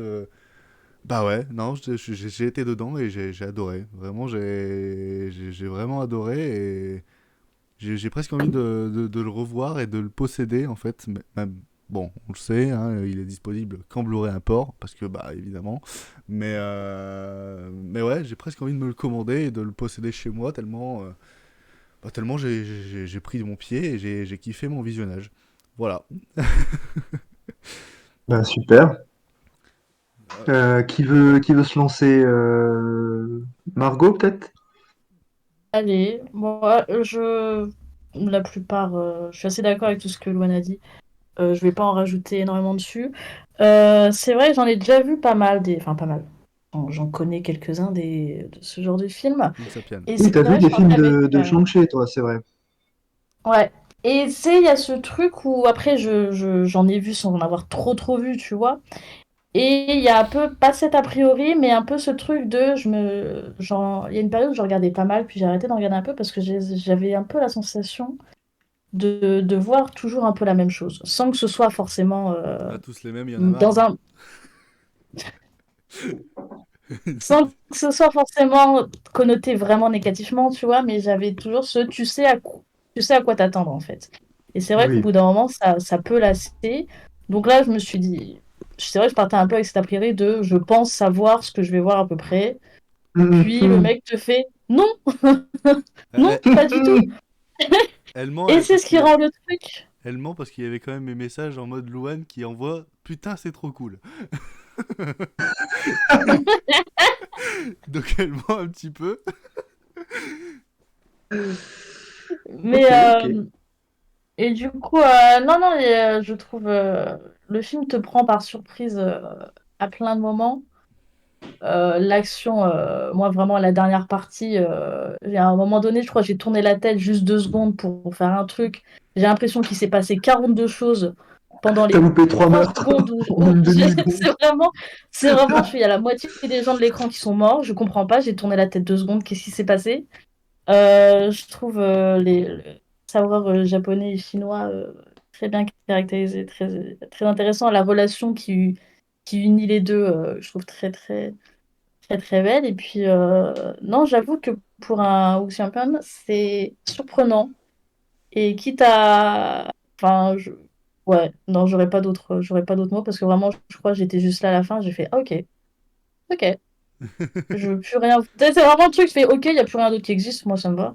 Je garde ça, je garde cette. Donnez-moi cette troisième partie, je la garde dans la tête toute ma vie. Et plus, en plus, ce qui est chouette, c'est que tu as des moments vraiment, comme tu disais, avec cette tête coupée, là où tu as des moments comiques qui arrivent tout d'un coup, puis tu repars derrière sur un truc assez sérieux. Enfin, je trouve l'équilibre des genres plutôt bien géré, et franchement, c'est une assez belle surprise que tu nous as proposé là. Bah, je suis ravi. Donc avant de donner mon avis, de développer un peu plus mon avis, j'aimerais bien entendre Will dessus. Je sais que tu l'as plus revu depuis un moment, mais est-ce que tu peux nous en dire quelques mots? Yes, alors j'avais découvert ce film quand... Enfin, c'est-à-dire qu'à cette période-là, quand j'ai découvert le film, je voyais pas mal de films d'arts martiaux et j'avais vu notamment Zoo de Tsuyark. Et c'est marrant parce que c'est vrai que j'avais eu plus de mal avec Zoo sur le rythme très soutenu des combats et des péripéties. Mais pour le coup, sur Duel to the Death, c'est un peu tout l'inverse. C'est un film qui m'avait vraiment captivé et qui m'avait à la fois impressionné en fait visuellement parce que le film est techniquement parfait, c'est vraiment magnifique. La photographie est magnifique aussi, mais les chorégraphies évidemment, la réalisation c'est exceptionnel, notamment dans la dernière partie. Et donc ça s'est vraiment imposé parmi mes visionnages de cette période comme un des meilleurs films d'arts martiaux que j'ai vu. Encore aujourd'hui, je pense que j'y reviens quand même de temps en temps quand je vois quelques films du genre du coup. Et voilà, après, moi ce que j'aime bien, c'est on garde une approche terre à terre dramatique avec les personnages, et en même temps, il y a un petit côté fantastique et plus mystique, j'ai envie de dire, quelque part, qui part un peu plus dans tous les sens. Et donc, on a un bel équilibre comme ça qui permet quand même, je trouve, de se remettre un petit peu dans les rails pour un spectateur qui n'est pas forcément familier avec les films d'arts martiaux. Pour moi, ça pourrait se conseiller même.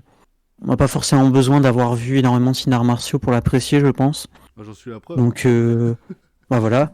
Par exemple, Luan, et même moi, parce que j'ai pas non plus vu beaucoup de films d'arts martiaux quand je l'ai vu. Donc, vraiment un excellent film. Et vraiment un bon choix de Vince. C'est un des meilleurs films que j'ai vu du Wuxiapian. En fait, on a vraiment l'impression que le film s'ouvre sur un bouquin qui s'ouvre justement, où on va nous raconter un conte et légende japonais.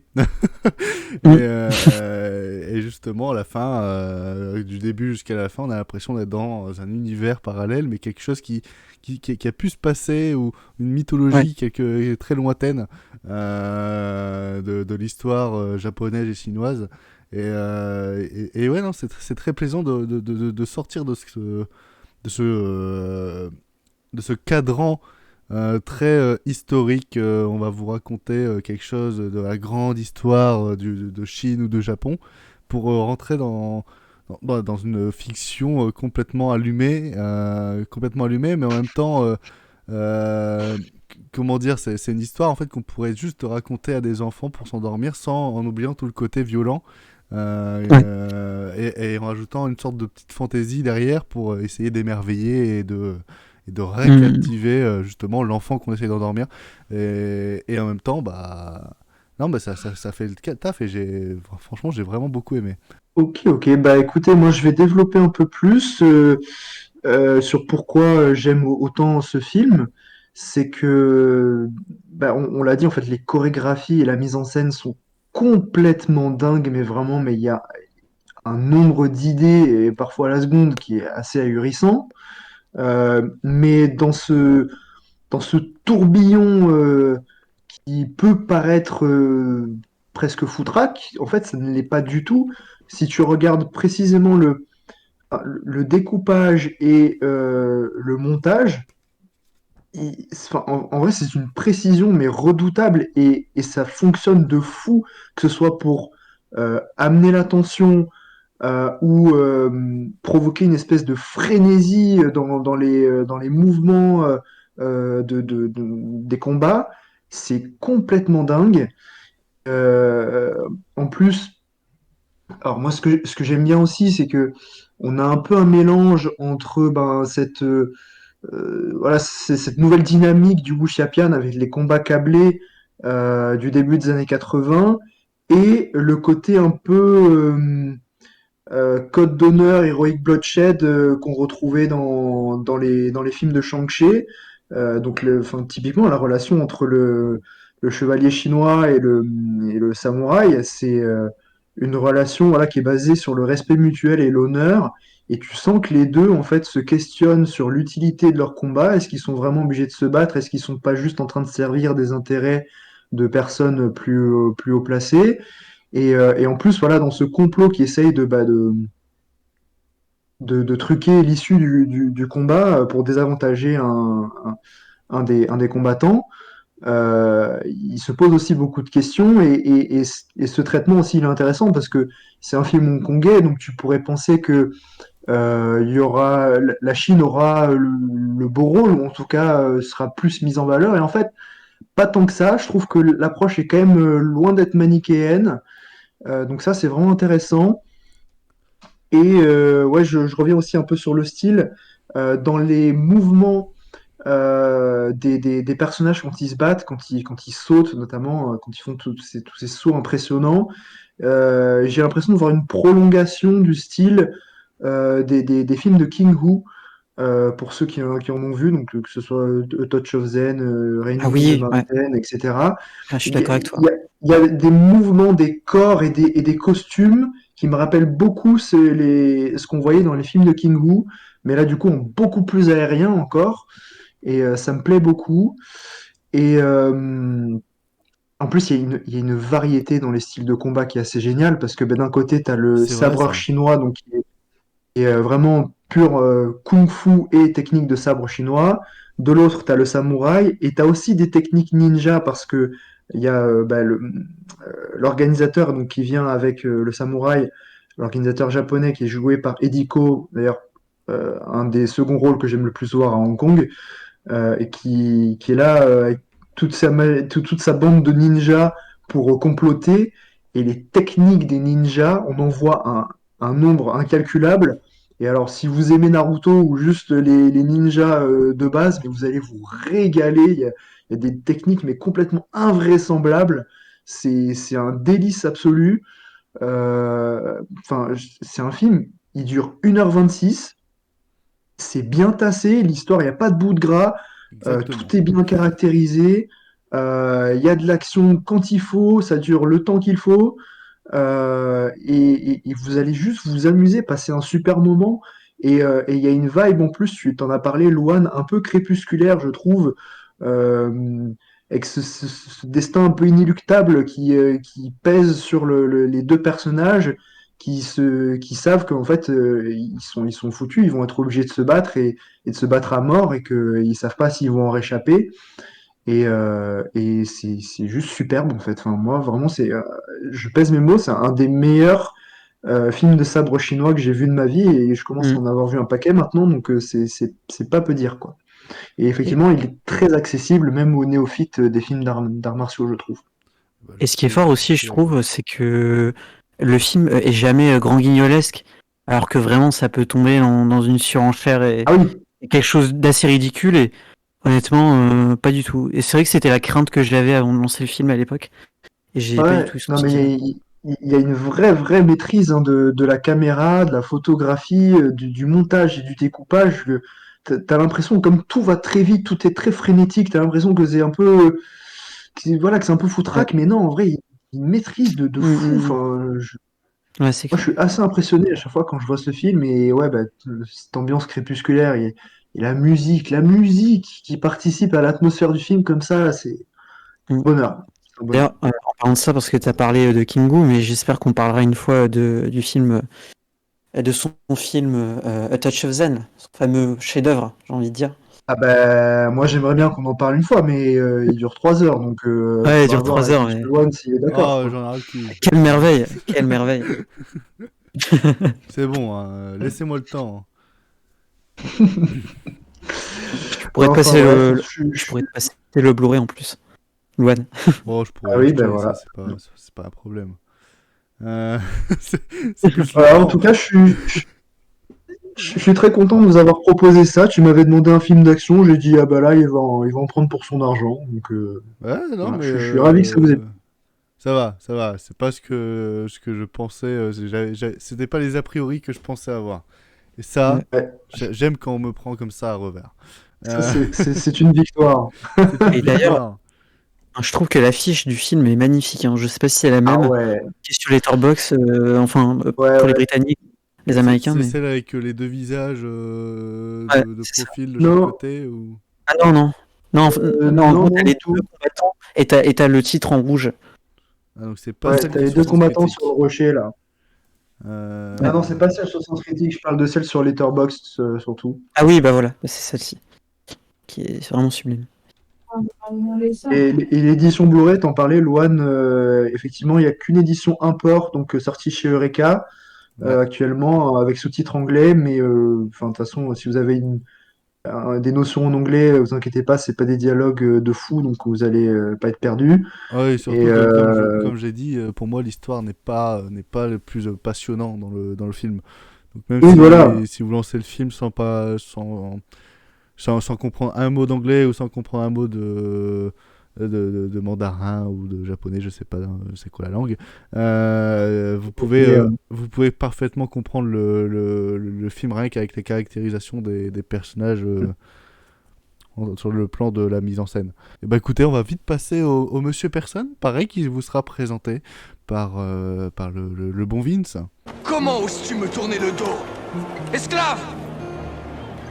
Tu vas retirer ton casque et me dire comment tu te nommes. Je m'appelle Thérèse. Je t'encule, Thérèse, je te prends, je te retourne contre le mur, je te baisse par tous les trous, je te défonce, je te mets, Thérèse. Il paraît que t'as des propos intolérables. Où y a pas de tolérance. J'ai mon film en tête, donc c'est bon. Donc dans l'ordre, on commence par Loane, ensuite Margot et ensuite William. Ah, c'est la mauvaise position. J'aime pas commencer. Allez, vas-y. Alors, est-ce que le film est réalisé par une femme? Non. Voilà. Margot? Attends que je revoie les questions au téléphone. Est-ce que c'est un film asiatique? Non. Évidemment. Oh Eh oui. Est-ce que le film est sorti dans les années 2000? Non.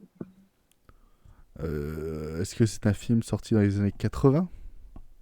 Non plus. Est-ce que c'est un film sorti avant les années 80? Non plus. Est-ce que c'est un film... Ok.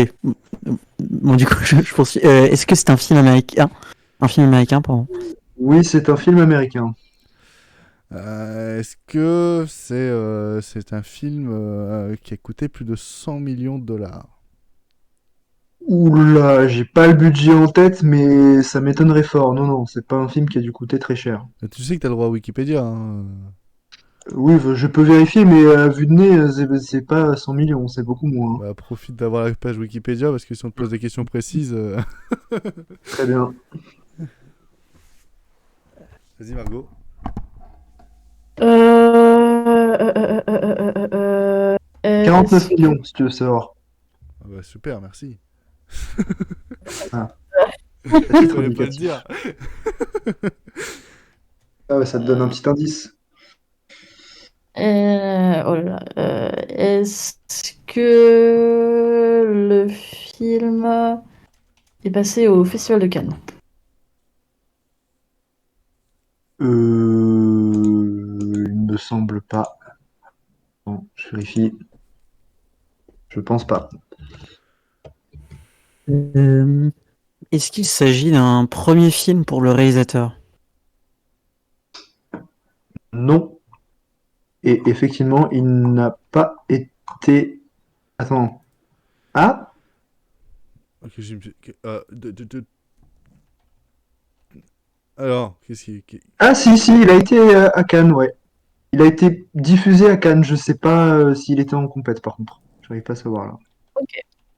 Ok. Oula, ça pète tous mes plans, ça. Ah merde.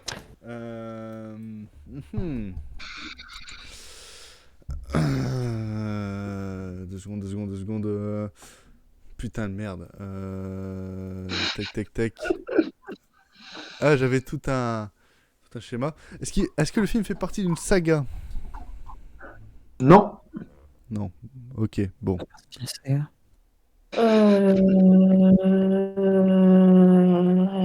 Attendez.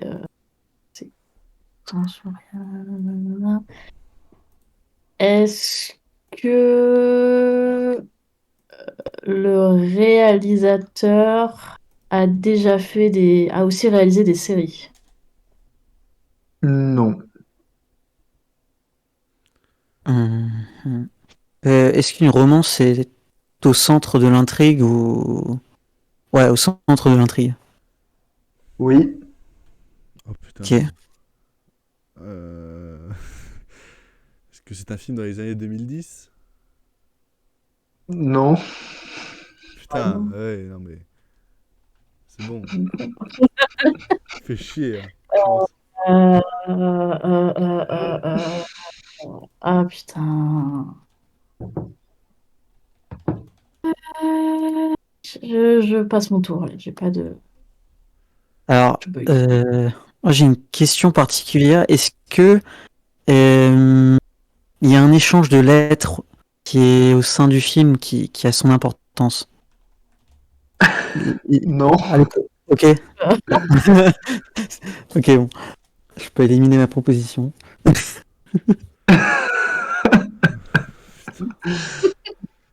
Ça va me saouler, ça. Hein.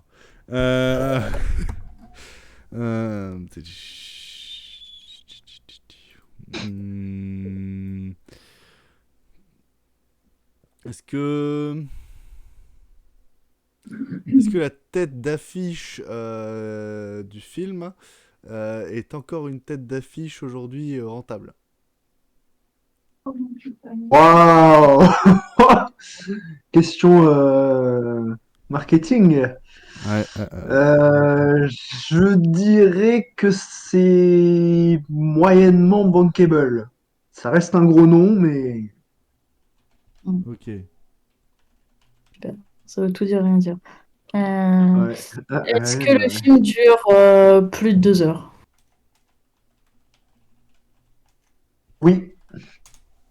C'est pas pour moi, ça. Ah putain, j'ai pas de questions là, c'est chaud. Le problème, c'est que si jamais je pose des questions, je leur donne des indices. Alors, Ah oui, mais j'ai une écoute, proposition. c'est le jeu, hein. J'ai une proposition. Je Ok, me permets dis-moi. d'interrompre le jeu. Ah, vas-y. Est-ce que c'est Sailor et Lula? Non. Oh merde. Non. Bon, j'ai une proposition. Allez, en vrai, j'en ai une. J'ai une question. Est-ce qu'il y a Nicolas Cage dans le film? T'as pas le droit de poser. Bah oui, oui. Ah, on peut pas demander? Bah, tu peux pas demander Si, il peut demander. Mais si les premiers rôles. Ah oui, c'est vrai, ça. Les seconds rôles, Attends, tu peux pas. C'est-à-dire que voilà, je te réponds non, mais ça peut vouloir dire qu'il n'y est pas ou alors qu'il est en premier rôle, quoi. Ouais. Donc, D'accord. Putain, du coup, j'ai oublié la question que je voulais poser. Merde.